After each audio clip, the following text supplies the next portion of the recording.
بسم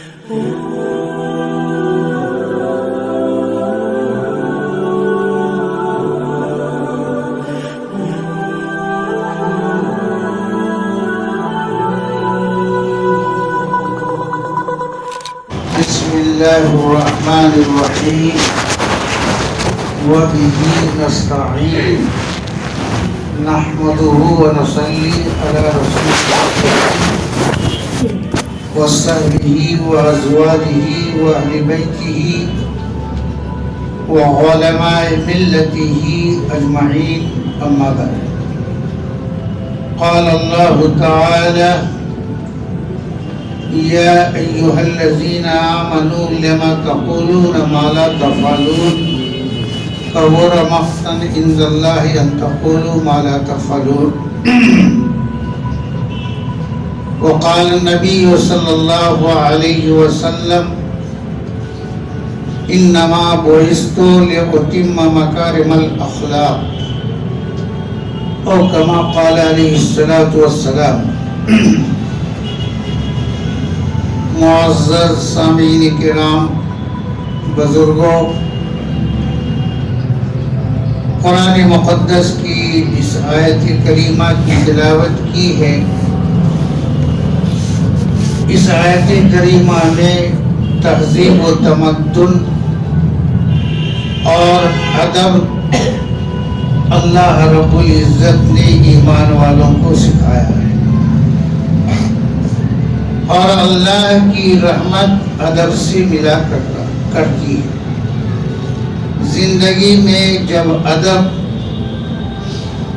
آپ کے آ جائے تو آپ یقین کیجئے کہ اللہ کی رحمت آپ کی طرف متوجہ ہو.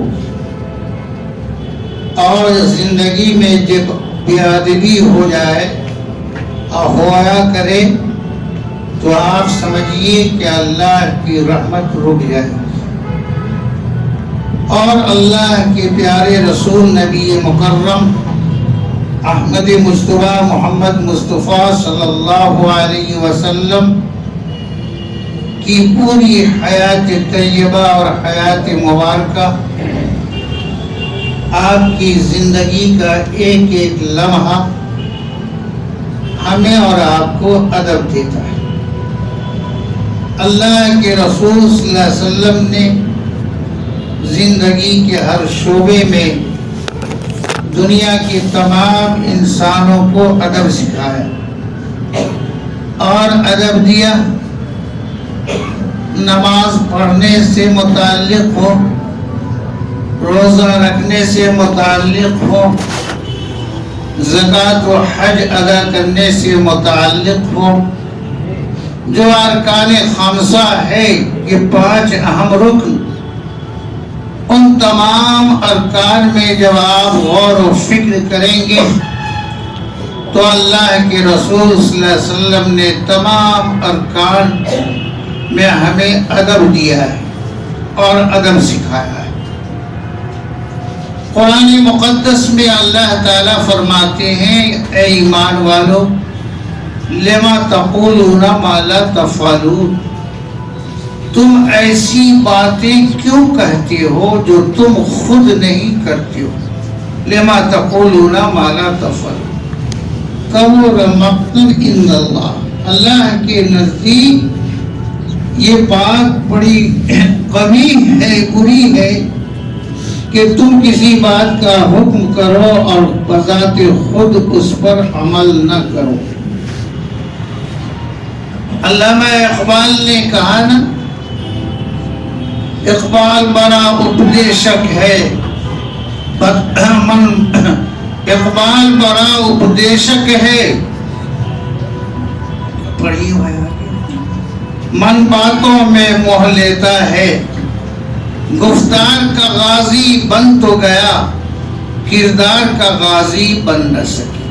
تو اصل ہے کردار آپ کا اور ہمارا عمل، اور اسی عمل کی طرف اللہ تبارک و تعالی متوجہ فرماتے ہیں کہ بات کہنے سے پہلے غور و فکر کر لو کہ کیا اس پر میرا عمل ہے یا نہیں. کسی بات کا حکم کرنے سے پہلے کسی کو تم اس بات پر غور کر لو کہ ہماری زندگی میں یہ عمل ہے یا نہیں.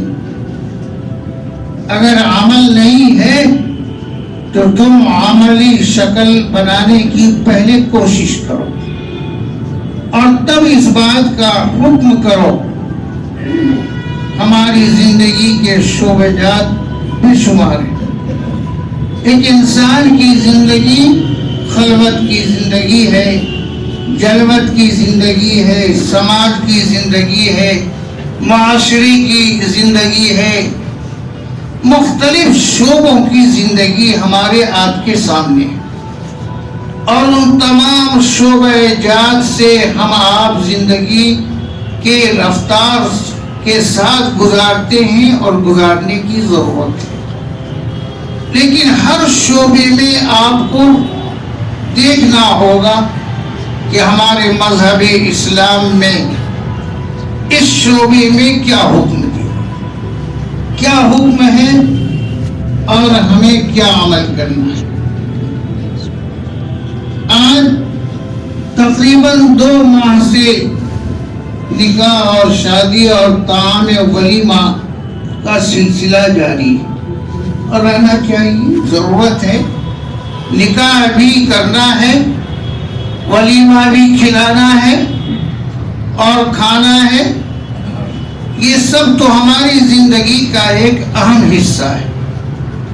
جب ہم اپنے صاحبزادے یا صاحبزادی کا نکاح کرانا چاہتے ہیں تو سب سے پہلے ہماری آپ کی کوشش ہوتی ہے کہ دعوت نامہ بھیجیں. یقیناً بھیجنا چاہیے. اعلن نکاح کا اعلان کرو، لوگوں کو خبر دو. خبر مختلف جگہوں سے دی جاتی ہے، لیکن ایک سلسلہ عرصے دراز سے آ رہا ہے کہ کارڈ کا بھیجنا. بہت سے لوگوں کو موبائل اور فون کے ذریعے جب خبر دی جاتی ہے تو اسے وہ دعوت تسلیم نہیں کرتی، حالانکہ اہم اور اصل دعوت وہی ہے جو اپنی زبان سے ایک مومن دوسرے مومن کو کہے کہ میرے یہاں آپ کی دعوت ہے فلاں وقت میں. کارڈ اگر آپ دیتے ہیں بہت اچھا ہے، لیکن زبان سے اگر آپ نے سن لیا اور داعی نے آپ کو دعوت دے دیا زبان سے تو یہ اصل دعوت ہے. کارڈ ایک دستور ہے، چلتا ہے.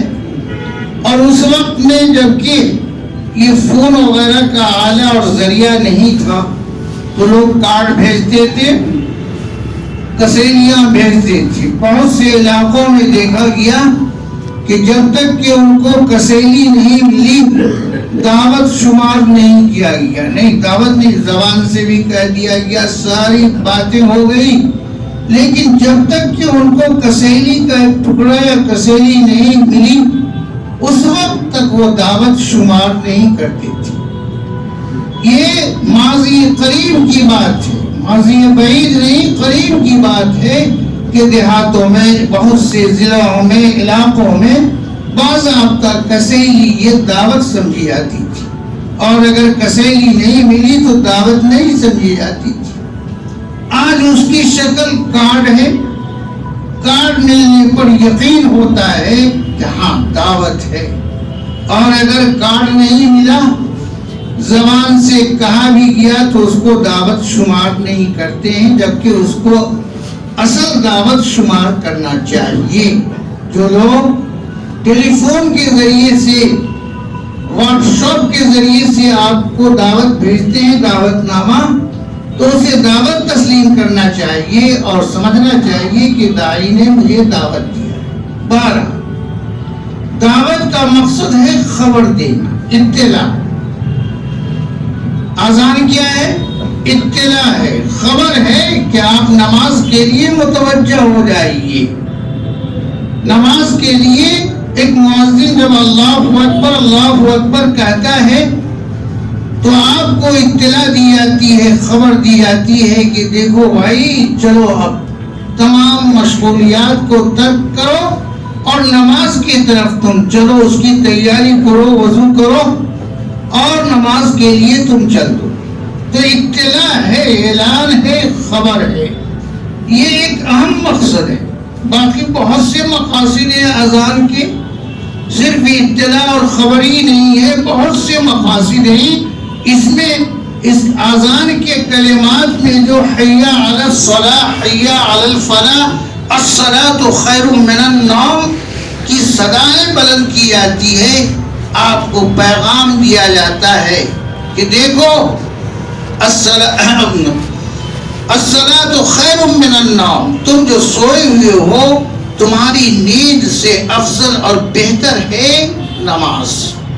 جی الصلاۃ خیر من النوم، حی علی الصلاۃ، حی علی الفلاح، آؤ نماز کی طرف، آؤ کامیابی کی طرف۔ معلوم ہوا کہ اذان کی کلمات میں کامیابی کی طرف بلائی جاتی ہے کہ تم نماز پڑھو گے تو کامیاب ہوگے، سوئے رہ جاؤ گے کامیاب نہیں ہوگے۔ جب تک کہ تم نماز نہیں پڑھو گے تم کامیاب نہیں ہو سکتے ہو۔ یہ اذان کے کلمات ہمیں آپ کو اطلاع کے طور پر دی جاتی ہے، حی علی الصلاۃ، حی علی الفلاح، آؤ نماز کی طرف، آؤ کامیابی کی طرف۔ تمہاری دنیا اور آخرت کی کامیابی اسی نماز میں ہے۔ تو دعوت نامہ ایک اطلاع اور خبر ہے۔ اس اطلاع اور خبر کو ایک انداز سے کم خرچ بالا نشین، لوگوں نے، بزرگوں نے ایک محاورہ کہا ہے، کم خرچ بالا نشین۔ کم خرچ میں تم اوپر بیٹھو، اوپر ہو جاؤ، بڑے ہو جاؤ، کم خرچ کرو لیکن فائدہ تمہیں بہت زیادہ ہو سکتا ہے۔ حکمت لگانی ہوگی، ترکیبیں کرنی ہوگی، سوچنی ہوگی، سمجھنی ہوگی۔ آج ہم آپ ایک ایک کارڈ پہ 4 روپے، کتنا 200 روپے، 100 روپے خرچ کرتے ہیں۔ اگر غور کریں گے تو ایک اطلاع اور خبر کے لیے 100-200 روپے، 300 روپے تک کے کارڈ ہاتھوں میں آتا ہے۔ یہ کیا ہے؟ غور کریں گے تو یہ اسراف۔ مقصد کیا ہے؟ آپ کو دعوت نامہ دینا، اطلاع دینا۔ وہ 20 اور 25 اور 50 روپے میں بھی ہو سکتا تھا ایک کارڈ خرچ، لیکن آپ نے 200 اور 250 اور 300 روپے آپ نے خرچ کیا۔ ماشاء اللہ، کارڈ دیکھنے کے بعد محسوس ہوتا ہے کہ دعوت بھی اسی انداز کی ہوگی۔ جی دعوت بھی اسی انداز کی ہوگی۔ بتا دیتی ہے شوخی نقش باقی، کوئی اس راہ سے ہو کر گیا ہے۔ جب کارڈ ملتا ہے یہ 250 اور 300 روپے کی تو ہمارا آپ کا ذہن جاتا ہے کہ دعوت بہت اعلیٰ ہو، ماشاء اللہ بہت اونچا ہوگا۔ اونچا ہوتا بھی ہے الحمدللہ، خرچ کرنے میں کمی نہیں کرتے ہیں۔ انواع و اقسام کے طعام، کھانے اور پینے کی مشروبات آپ رکھتے ہیں، بہت اچھی بات ہے۔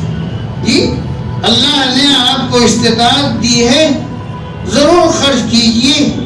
اور کھانا کھلانا، طعام ولیمہ کا اللہ کے رسول نبی پاک صلی اللہ علیہ وسلم فرماتے ہیں کہ 2 کھانے 2 دعوت ایسے ہیں جس کو ٹھکرایا نہیں جا سکتا ہے، عقیقہ کا کھانا اور ولیمہ کا کھانا۔ ان دونوں دعوتوں کو ٹھکرانا نہیں چاہیے۔ دعوت تو جو بھی ہو آپ کو قبول کرنا واجب ہے، مومن کی دعوت قبول کرنا واجب ہے، مصلحتاً پہنچنا واجب نہیں ہے۔ بہت سے عارضہ ہو سکتا ہے جس کی بنیاد پر آپ نہیں پہنچ سکتے ہیں، شریعت نے رخصت دی ہے، شریعت نے آسانیاں فراہم کی ہے کہ دعوت تو تم قبول کر لو، واجب ہے، لیکن حالات کیا ہوتے ہیں، جی کیا ہو سکتا ہے، تو ان حالات کے تحت پہنچنا واجب شریعت نے نہیں قرار دیا۔ جی پہنچنا واجب نہیں ہے، رخصت دیا، پہنچ سکتے ہو نہیں بھی پہنچ سکتے ہو، حالات کے تحت، ضرورت کے تحت. لیکن حالات اگر سازگار ہو، سب ٹھیک ٹھاک ہے، تو ایک مومن کی دعوت میں ضرور پہنچنا چاہیے، اور طعام ولیمہ اور طعام عقیقہ ضرور کھانا چاہیے. اور پھر ان دونوں کھانوں کے بارے میں اللہ کے رسول صلی اللہ علیہ وسلم نے فرمایا کہ بہترین ولیمہ کا کھانا وہ کھانا ہے جس میں غربا بھی ہوں، عمرا بھی ہوں، خوشحال بھی ہوں، تنگ حال بھی ہوں، ہر طرح کے لوگ اگر ہیں تو اللہ کے رسول صلی اللہ علیہ وسلم نے فرمایا کہ بہترین ولیمہ کا کھانا. اب بدترین ولیمہ کا کھانا وہ کھانا ہے جس میں عمرا تو ہو، جی خوشحال لوگ تو ہوں، غربا اور فقراء نہ ہو، تنگ حال نہ ہو، تو وہ بدترین ولیمے کا کھانا ہے، عقیقے کا کھانا ہے.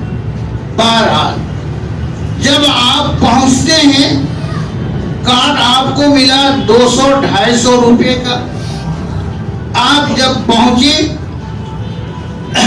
ہال میں یا دعوت کی جگہ جو آپ کو کارڈ میں لکھا گیا تھا، آپ جب پہنچتے ہیں تو پہنچنے کے بعد وہاں کسی کے استقبال کو نہیں پاتے، کوئی آدمی ہے ہی نہیں، داعی بھی غائب، اس کے ورثہ بھی، رشتہ دار بھی غائب، کوئی نظر ہی نہیں آتا. آپ کو ایک جھٹکا لگتا ہے، اور ہر مومن کو جھٹکا لگتا ہوگا جب وہ ہال میں اور کھانے کی جگہ پر پہنچتے ہوں گے اور کوئی داعی نہ وہاں موجود، اور نہ داعی کی اولاد موجود، نہ داعی کے رشتہ دار موجود جو آپ کا استقبال کرے، سلام کرے، مرحبا کہے کہ آپ کا آنا مبارک ہو، مبارک ہو، آئیے تشریف لائیے. کوئی نہیں جی. خالی حرم کو شاخی تنہا نہ کر گئے، حیرت میں ہے بدھ کے برہمن کدھر گئے، سارا خالی، کوئی نہیں. آپ کو ایک جھٹکا لگتا ہے، اور لگنا چاہیے، اور اسلام کے خلاف ہے. آپ جب نبی پاک احمد مصطفیٰ محمد مصطفیٰ صلی اللہ علیہ وسلم کی حیات مبارکہ دیکھیں گے تو آپ کو جب اطلاع ملتی کہ مہمان آنے والے ہیں تو آپ گھر سے باہر نکل کر کے مہمانوں کا استقبال کرتے ہیں. اور یہی استقبال اصل کھانا ہے اور دعوت ہے. جو محض دعوت آپ نے چاول اور گوشت کا انتظام کیا ہے وہ تو الگ ہے، اصل تو آپ کا استقبال ہے. آپ کو مرحبا کہنا یہ ہے، آپ کو پیغام دے رہا ہے مبارکبادی کا کہ آپ تشریف لائے ہیں. لیکن میرے بزرگوں، پڑھے لکھے ان پڑھ جی سبھی اس میدان میں یکساں نظر آتے ہیں، یکساں نظر آتے ہیں. پڑھے لکھے ہیں، بڑا کنبہ ہے میرے بزرگوں، اور یہاں بہت سے حضرات بیٹھے ہوئے ہیں ایک دعوت میں جو بہت بڑا کنبہ، پڑھا لکھا پورا کنبہ. لیکن میرے بزرگوں، داعی ایک کنارے ہے، نہیں آیا کسی سے ملنے کے لیے کہ کون ہمارے مدعوین ہیں، ذرا ان سے مل تو لیں. نہیں، ڈھونڈنا پڑتا تھا، اور ڈھونڈ ڈھونڈ کر جناب ان سے ملاقات کرتے تھے. یہ پڑھے لکھوں کا، ان پڑھوں کا کیا کہوں. یہ سنت اور شریعت کے خلاف ہے کہ آپ نے دعوت دے دیا، آنے والوں کا وقت ہے، آ رہے ہیں، اور آپ کہیں چھپ جائیں. کیوں چھپتے؟ ندامت و شرمندگی کی کیا بات اس میں ہے؟ آپ نے کھانا بھی تیار کیا ہے، کھا بھی رہے ہیں لوگ، لیکن ملاقات آپ نہیں کر رہے. آپ کو ڈھونڈ کر وہ بڑے ہال، بڑے میدان ہے جس کے کنارے آپ چھپے ہوئے ہیں، لوگ تلاش رہے ہیں فلاں صاحب کہاں ہیں، لڑکا کے باپ کہاں ہیں، ولیمہ کی دعوت دیا ڈھونڈ رہا. جی یہ اسلام کے خلاف ہے.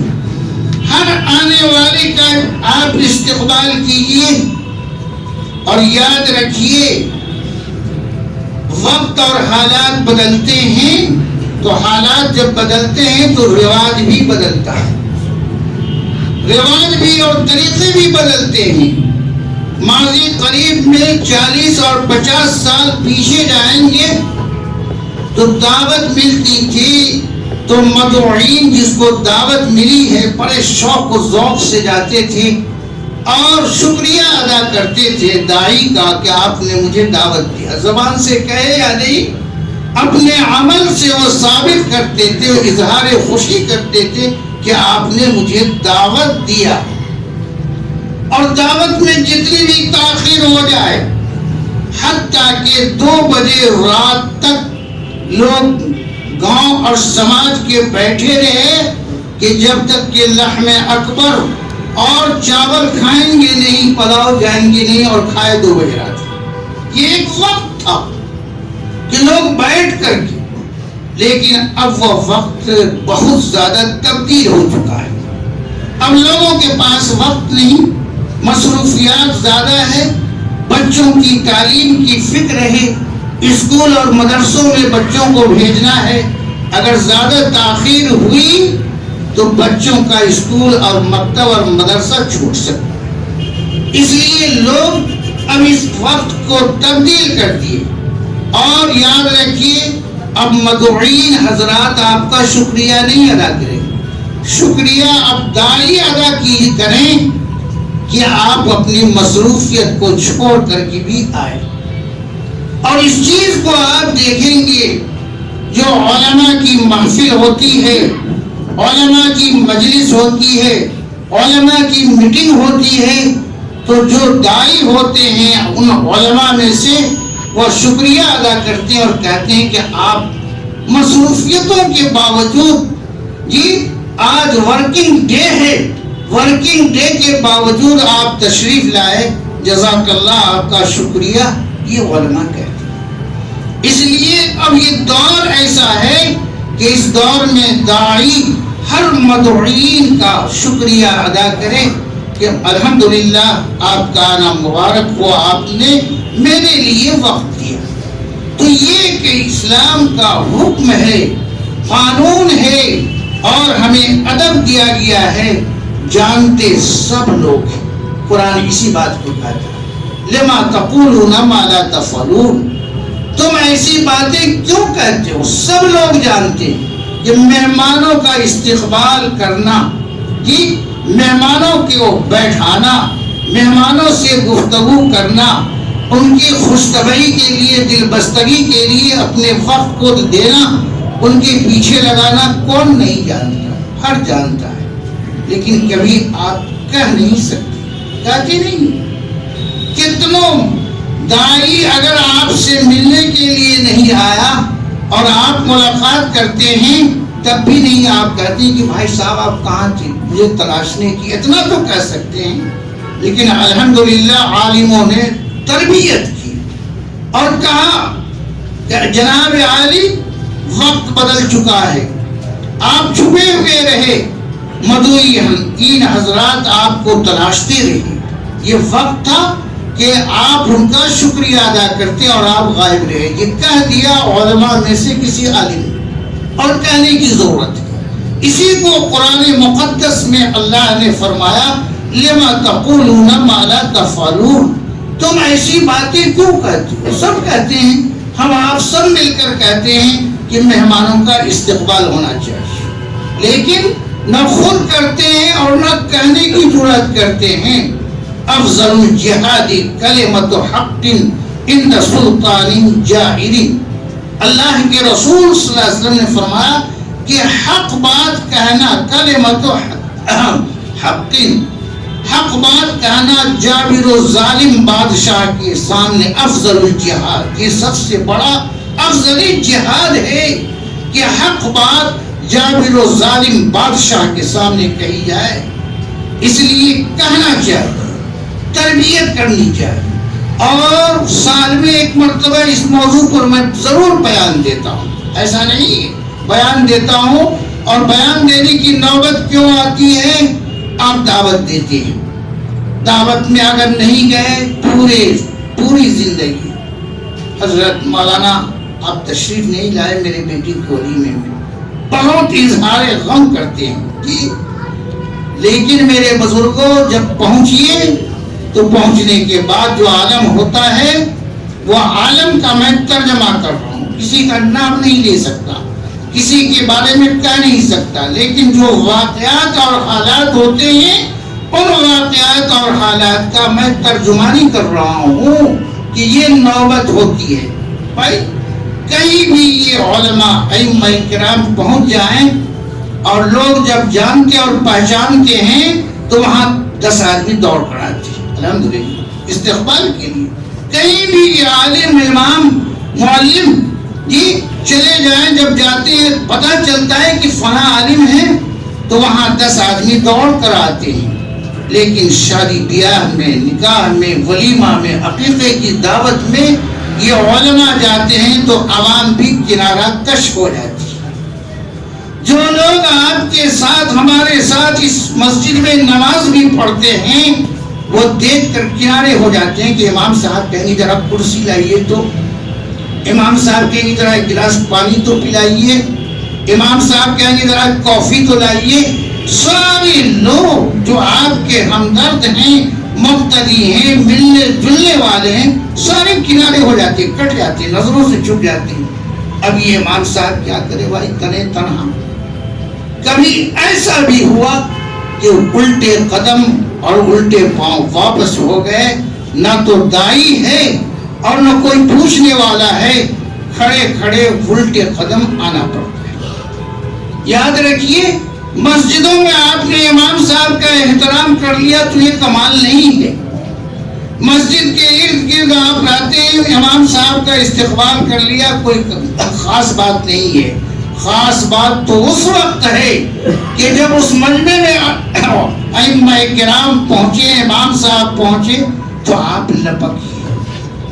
اس وقت ضرورت ہے آپ کو ملنے کی، اس وقت ضرورت ہے کہ امام صاحب آپ کیا کھا سکتے ہیں۔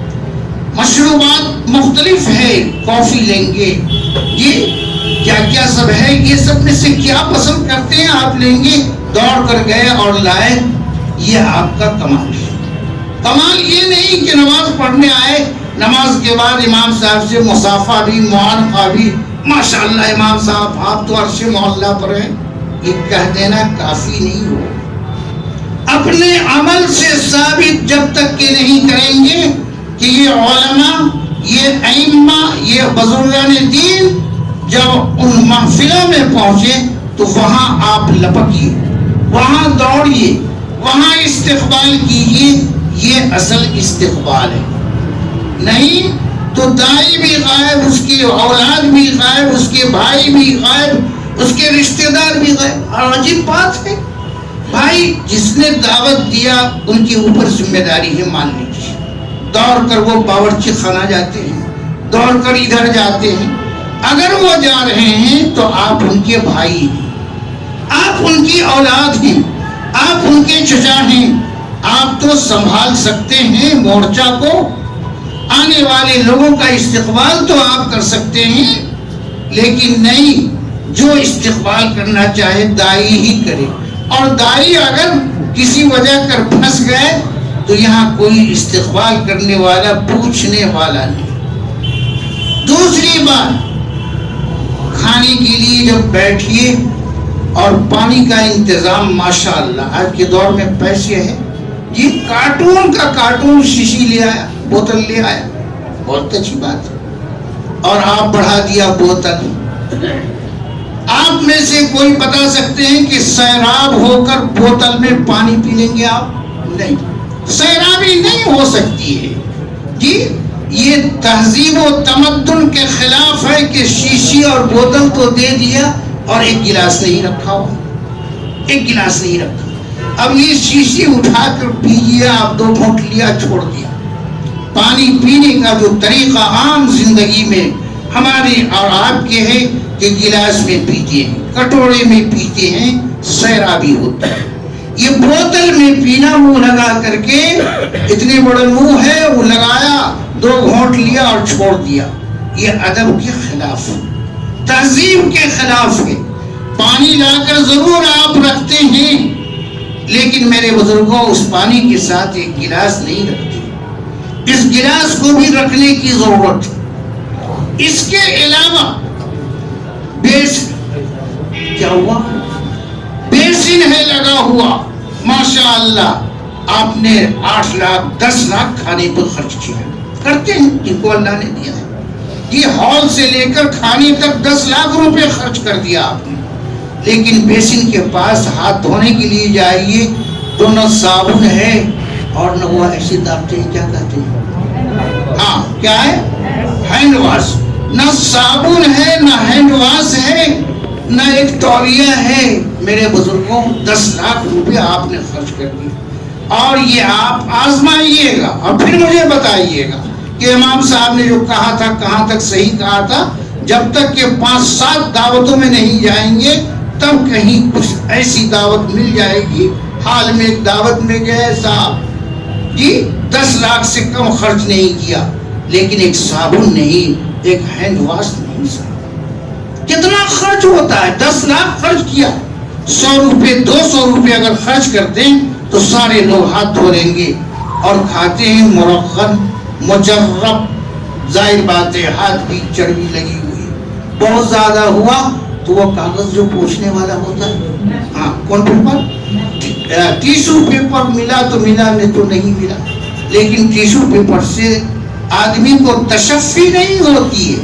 پوچھ تو لیا ہاتھ، جب تک کہ صابن صرف اور ہینڈ واش نہیں لگے گا ہاتھ کی صفائی نہیں ہو سکتی ہے. میرے بزرگ آپ اپنے گھروں میں ہینڈ واش بھی رکھتے ہیں، صرف بھی، صابن بھی، اور جناب 500 اور 1000 لوگوں کی دعوت آپ نے دے دی ہے اور یہ آپ نے نہیں رکھا. کیوں؟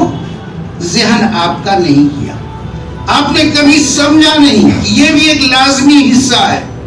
گوشت اور چاول اور فرنی اور ماکوتی کو تو آپ نے سمجھا، باقر خانی کو تو سمجھا یہ لازمی چیز ہے، لیکن صابن اور ہینڈ واش کو آپ نے لازمی چیز نہیں سمجھا. سمجھنے کی کوشش کیجیے. اور کھانا چالو ہونے سے پہلے ان چیزوں کا انتظام ہونا چاہیے. دیکھنا چاہیے کہ ہینڈ واش پہنچا کی نہیں، صابن پہنچا کی نہیں. جی یہ تہذیب کے خلاف ہے. اور ہم کیا ہیں؟ اہل ایمان، کلمہ طیبہ لا الہ الا اللہ محمد رسول اللہ کے پڑھنے والے، جنہیں ہمیں اللہ اور اللہ کے رسول صلی اللہ علیہ وسلم نے جی خیر امت بنایا. اور خیر امت کا عمل یہ ہے. اس لیے میرے بزرگوں قرآن مقدس میں اللہ تعالیٰ فرماتے ہیں لما تقولون ما لا تفعلون. تم ایسی باتیں کیوں کہتے ہو جو خود کرتے نہیں ہو. سب لوگ کہتے ہیں یہاں کمی ہے، یہاں یہ ہے، ایسے ہونا چاہیے. بھائی تو ایسے کب ہوا؟ سبھی لوگ دعوت میں بیٹے کی ولیمہ ہو، عقیقہ ہو، ایسے موقع سے ان چیزوں کا انتظام رکھیے. اور سب سے زیادہ اس پر توجہ دیجیے کہ جب جنہیں دعوت دی ہیں وہ وقت کے ساتھ جب آ رہے ہیں تو اس کا استقبال کیجیے. جب استقبال کریں گے تو اس کا دل خوش ہوگا کہ ماشاءاللہ کھانا جیسا بھی ہو.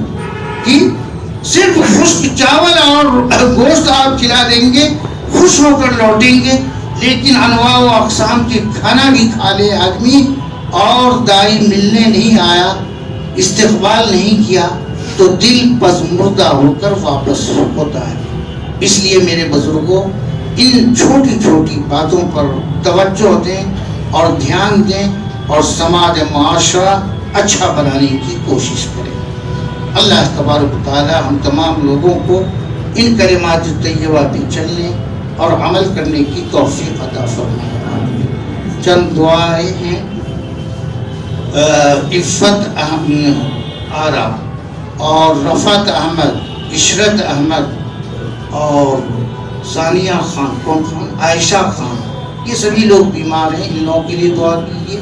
اور ماشاءاللہ مسلم طبقہ میں بیداری آئی ہے تعلیم کی، تو مسلم طبقہ کے بچے کا ایگزام بھی PPSC کون سے اگزامات ہونے جا رہا ہے اور ہو رہا ہے. تو اچھا آج بھی ایگزام ہے، تو دعا فرمائیے کہ جو بچے ایگزام میں شریک ہوں اللہ تعالیٰ انہیں اعلیٰ اور اچھے نمبرات سے کامیاب بنائے.